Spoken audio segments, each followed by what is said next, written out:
Hey guys, Aaron here with Anarchy Outdoors. Today we're going to be talking about a production rifle shooting in PRS or the Precision Rifle series. In particular, we're getting ready to shoot Hornady PRC. It's a match here in northern Utah. It's shot in, I think it's the second week of July.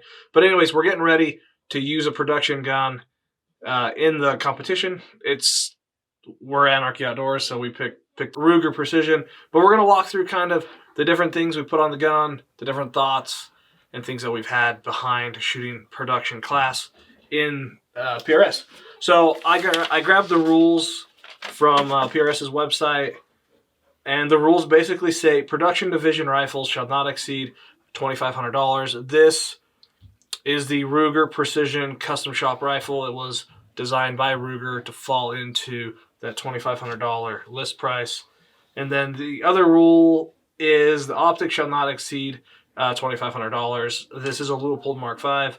It was designed and priced to be in that kind of production class as well, even though a lot of open shooters use the Mark V. And then the other thing, reading through the different rules for production class, basically states that you cannot change the barrel of the rifle. You cannot change the trigger in the rifle. If it has to be rebarreled, it has to go back to the factory to be rebarreled. The manufacturer has to produce 50 or more rifles. They have to meet certain different quantities and things. We don't have that issue with the Ruger. So let's talk about the first piece here. Let's talk about, for production, let's talk about rifle discovery or picking a rifle. So because we're Anarchy Outdoors, we specialize in the Ruger Precision. It was a no-brainer for us to pick the Ruger Precision rifle. One, it showcases a lot of our products, and two, it's really built for PRS style competition. There are a lot of other manufacturers out there. You get some Savages, and there's some Tikas and some Bagaras. Some of them come really close to meeting everything you kind of need in a PRS gun, but not all of them hit it right on the head.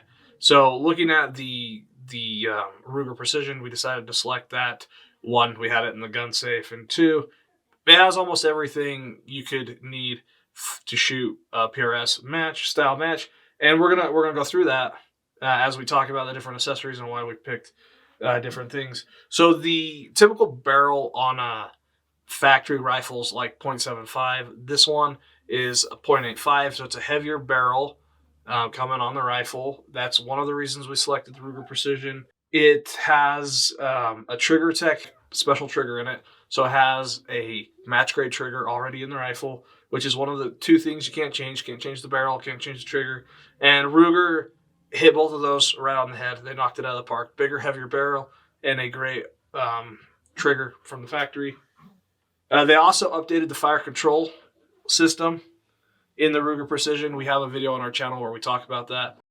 The previous short action Ruger Precision rifles fire control system could fail. This one's been updated. It's more reliable than the previous ones. So there's another reason PRS matches are dirty and you run your gear hard and things break. And then we've got built in as a factory barricade stop. So when you're pushing up into a barricade, and then they put a factory Arca rail on the rifle as well. So those are some of the things that you consider when you're thinking about a PRS rifle. One, is there a big mag well with a barricade stop? Does it have an Arca rail? Can you run an Arca bipod? Can you clip into a tripod? Can you do those types of things? Is it got a heavy enough barrel where you can shoot 10 rounds pretty quickly without it overheating or torching the barrel? And yeah, so those are some of the considerations that went into picking this rifle. And then, because the rules state you can add different accessories and they don't count those towards it being a production gun or the $2,500 rule, we make a lot of accessories that go on the rifle so we can mod it out to exactly how we want it. So let's talk optics. I usually run a Night Force ATAC or F1 7-35. That unfortunately does not fall into the class of $2,500 optics. Falls more into the class of $3,600 optic. But I've got a lot of friends, Morgan King and a few other of the top shooters have been running the Mark V for the last couple of years. So I decided to go with the Mark V. It was available, easy to find at the moment. So I grabbed the Mark V. This happens to be the 5-25 version. which has plenty of zoom, plenty of elevation, and great parallax to shoot a PRS match, which is typically 400 to 1,200 yards. So that's kind of the things I went through for the optic selection. I would prefer a little higher magnification, but the 5 to 25 is what I could get my hands on. I went with that. This has I'm pretty sure, I think it's the PR2 reticle, which was developed with John Pinch and Leupold.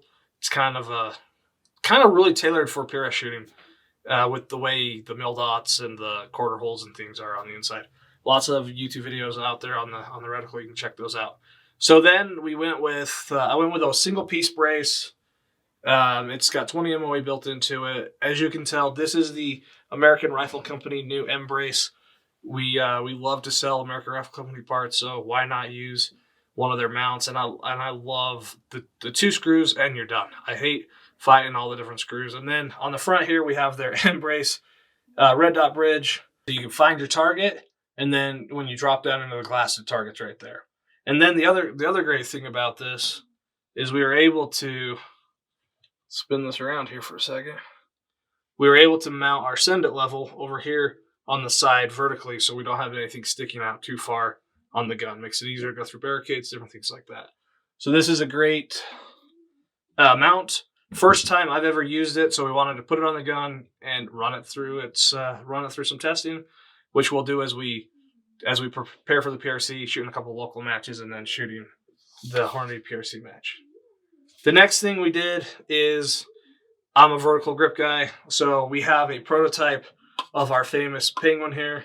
We've made some modifications and some different things to it, so we gotta get the Penguin grip out and run it in a match and get some good experience on it in a real life environment before we go to production on it.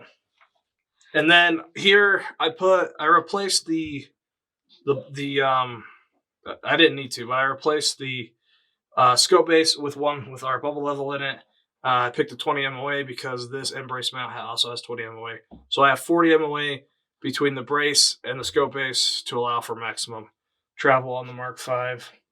And then some other things we decided to do is up front, PRS is kind of a game of recoil management, or it is a game of recoil management, and proper technique plus a heavy gun allows for great repeatability and staying on target, things like that. So I have a friend who makes M-LOK mounts. It's called Dependabuilt, and so we added some of his weights on here to give us some weight. The gun weighs, I think from the factory it weighs 12.5 pounds. We've added enough stuff on here to keep it around 20 pounds. And then if we flip this over back to this side, you can see this is a thumb rest you can lock into. And the cool thing about the Dependabuilt weights is he built a channel in here, so you can double stack them or you can slide this thumb rest forward and back. So I've never shot with the weights before, so those we're gonna try. We're gonna try this new thumb shelf. It's a trend. There's a lot of new gear on this gun that I have never shot with before, so it'll be fun to try it, get used to it, see what works. So now we'll talk about a couple other modifications that we made. I switched out the bolt handle. The factory bolt handle it sticks out a little farther and it's a little different angled. Our factory bolt handle, and we've got some other videos on our channel, it actually pulls it back and closer to the gun, so when you come up, it allows for a quick motion on the cycle. And then we replaced the bolt shroud. This one I have a black aluminum. We were out of our titanium ones, but I'll add a titanium just to add mass behind the bolt. With a Ruger Precision, the more mass you can put behind the bolt for competition, the better it runs, the better it cycles. And then this, you've got to run the Ruger kind of hard and fast in a competition because of this. I call it the double cock, but when you hit 60, you have to pop it extra to hit the 70-degree throw. I have shot PRS since 2016. I have a Gen 1 Ruger Precision that I shot. If you've been on my channel or if you've been in our social media, you've seen it.